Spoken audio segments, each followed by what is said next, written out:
எங்க சூலூர் சட்டமன்ற தொகுதி எவ்வளவு ஏக்கர்ல தக்காளி சாகுபடி பண்றாங்க? 2000 ஏக்கர் பண்றாங்க. இது மார்க்கெட் எங்க கொண்டாந்து பண்றீங்க?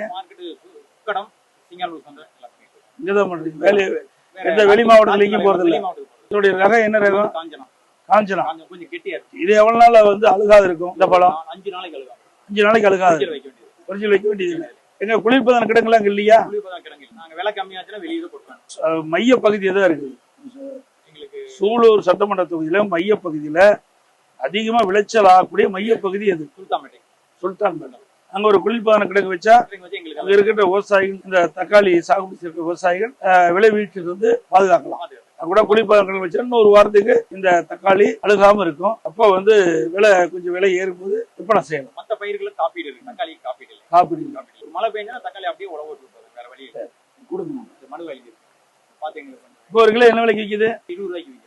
ஒரு கிலோ 20 ரூபாய்க்கு விற்குது. ஒரு ஏக்கர்ல ஒரு ஆண்டுக்கு தக்காளியுடைய விளைச்சல் எவ்வளவு இருக்கும்? ஒரு ஆண்டு வர 3 மாசத்துக்கு தக்காளி 3 மாசத்துக்கு விளைச்சல் இருக்கும். வந்து 40 பெட்டி, இந்த மாதிரி 40 பெட்டி. ஆப்பிள் ஒரு பெட்டி எத்தனை கிலோ? 15 கிலோ. ஒரு நாள் விட்டு ஒரு நாளைக்கு 600 கிலோ இருக்கு. தக்காளி நாத்துக்கு தக்காளி வந்து நம்முடைய பலனுக்கு எப்போ ஒரு 3 மாசம் 3 மாசம் கழிச்சு இந்த மாசம் தான் காய்க்கும்.